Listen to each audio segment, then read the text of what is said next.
I had one hand wrapped around a century-old newel post, sawdust on my jeans, when out of nowhere, this woman in a bedazzled visor and pearls kicked my sawhorse, nearly sent my tools flying, and yelled at me with the kind of rage you usually only hear from folks who just realized their coupon expired. "Drop it. That's my son's inheritance." And you know what? Behind her, there were 5 more of them, a lineup of HOA board members standing on my porch, all wearing matching windbreakers, looking like the least intimidating SWAT team you've ever seen.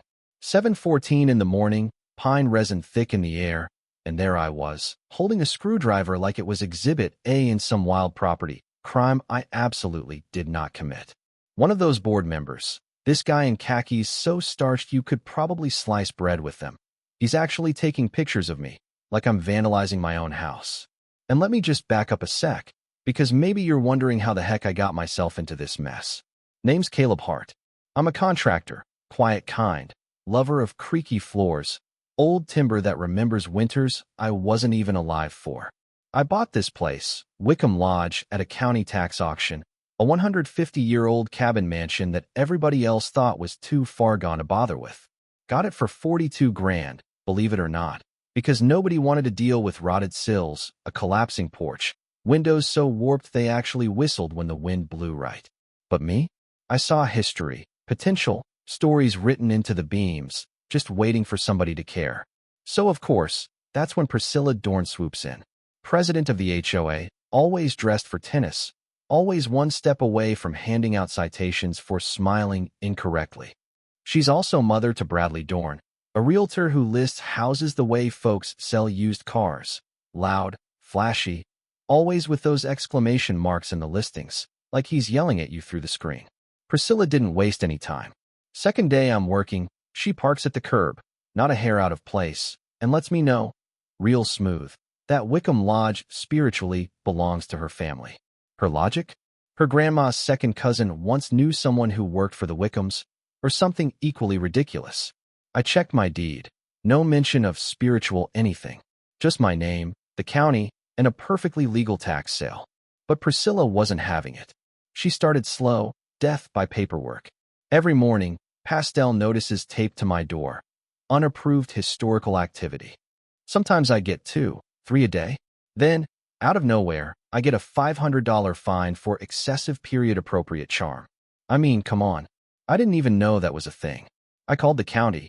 Turns out, it's not. HOA had no power over my property, not a bit. She sent another letter, supposedly from the Architectural Committee in Sun. Yes, the in Sun was in a totally different ink. Looked like it had been scribbled in a hurry. She'd marched through my place during heritage inspections, clipboard in hand, barking questions at the rafters. Do you have permits for authenticity? For breathing near antique woodwork? It was like living in a sitcom, except no one ever brought popcorn. So I started keeping a record. Every notice, every bizarre visit, every threat. My lawyer, Rita, she's got the patience of a saint and the battle scars of someone who's been through a dozen property disputes, told me. Folks like Priscilla always hang themselves with their own rope. You just gotta give them enough. Didn't realize just how literal she meant that. Then, the signs showed up.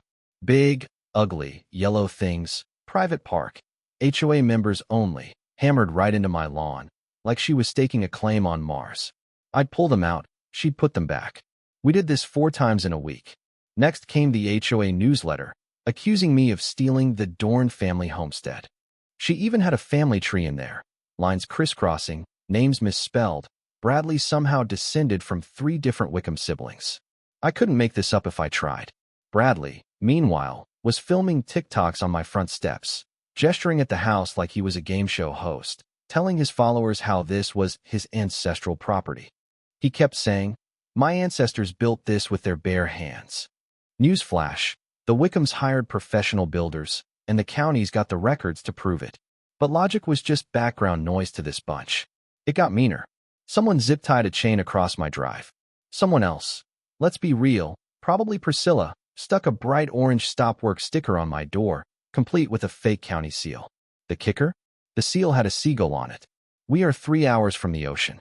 When I pointed it out to my neighbor Tom, a retired teacher, lived here 20 years, he just laughed and said Priscilla once fined him for having the wrong shade of beige on his shutters. Beige. I tried reasoning with her. Showed her every document I had. Title, purchase record, the whole kit and caboodle. She just waved it off. Paperwork doesn't override bloodlines. I asked her to prove the bloodline. Proof's in my heart and my family Bible. So I asked to see it. Too precious for strangers. That's the sort of logic I was up against. And then she started showing up daily, arms crossed, silent at my property line, just staring. Imagine trying to fix a window while a suburban gargoyle glares at you. Talk about unsettling. Then Priscilla decided to take things up a notch, from petty to criminal. Filed an affidavit of heirship, naming Bradley as the sole issue of the Wickham line. She forged an addendum to an 1890 deed and tried to record a lease pendens against my title. Basically a legal dispute notice that could lock up the property. Then, she actually let herself into the lodge through a side door, one I hadn't secured yet, my bad, and staged a family portrait on the mantel, flowers and all, filming some teary legacy video for social media. She kept saying, our house, like she'd grown up here. The acting, honestly, deserved a Razzie. But here's where karma starts to work overtime. The county recorder spotted her forged deed right away. The notary stamp was for a guy who'd been dead 7 years. Denise, the registrar, called in a deputy immediately. She told me later, I see fraud twice a year, but this is the worst I've seen. And lucky for me, after her third trespass, I'd installed motion cameras. So now I had 4K footage of Priscilla giving Bradley a room-by-room tour, discussing how they'd knock down walls, repaint, redecorate. At one point, she's measuring a doorway with a tape measure she brought just for the illegal tour. Bradley's asking, Scandinavian or farmhouse? She says, farmhouse, that's what sells. Like they're auditioning for an HGTV show about felonies. So, come the emergency court hearing, I walk in with every piece of paperwork, tax deed, title insurance, and even a letter from the Wickham Foundation, confirming the last heir died in '78. And whatever was left got donated to a land trust that eventually sold it at auction. My lawyer Rita's binder was so thick, I swear it needed its own zip code. Judge asks Priscilla for her probate documents. She produces, wait for it, the seagull seal again. Then a family tree printed from a site anyone can edit. The county attorney almost loses it laughing. Then he drops the real bombshell, registrar's report, my security footage. The courtroom went silent as they played the video. You can hear Priscilla, clear as day, explaining to Bradley how they'd priced their new house at $2.2 million. My house, the judge's expression, went from mildly interested to are you kidding me in about 3 seconds flat. He grants a restraining order, tosses out the fraudulent claims, and orders the sheriff to remove every single HOA sign from my yard. The county preservation officer, her ringtone is literally a hammer sound, shows up, calls my restoration a model for the district. She staples an official permit to my post like she's knighting me.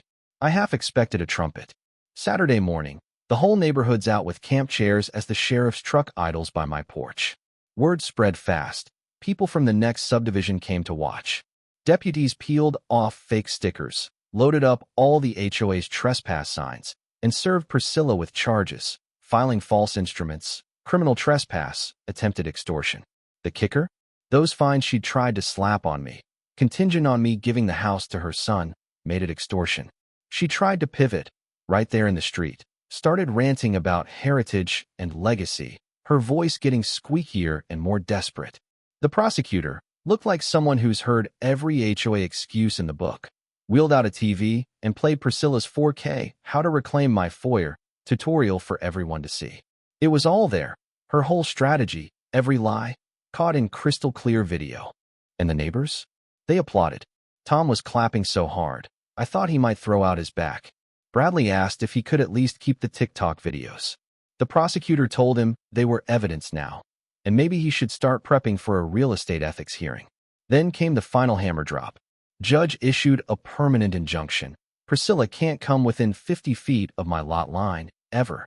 The HOA has to pay my legal fees, $18,000 and counting, plus a $25,000 penalty to the County Preservation Fund. Priscilla's face, when she heard that, priceless. She starts to stammer about not having that kind of money. Judge tells her, cold as ice, Should have thought of that before you forged county documents. He sentences her to 200 hours of community service, under the preservation officer's supervision, sanding and repainting my porch spindles in historical milk paint. Oh, and she'll be wearing a neon vest that says, volunteer, not an heir. Bradley's license? Under review for misrepresentation and ethics violations. Priscilla tried to say she was protecting her family's legacy. Judge looked her dead in the eye and said, the only legacy here is your ego. She just wilted, hands shaking, staring at the floor, while Bradley scrolled through his phone like he was hoping for an escape button. So let me ask you this. What would you do if an entire HOA tried to steal your house with fake documents and a bad family tree? Ever seen someone get so obsessed with heritage they forgot about honesty? Drop your wildest HOA story or your thoughts on property justice down in the comments. And if you think community means more than power trips and paperwork, hit like, share, and subscribe for tomorrow's drama. Let's hear where you stand on what real legacy should look like. Because trust me, this story isn't as rare as you think.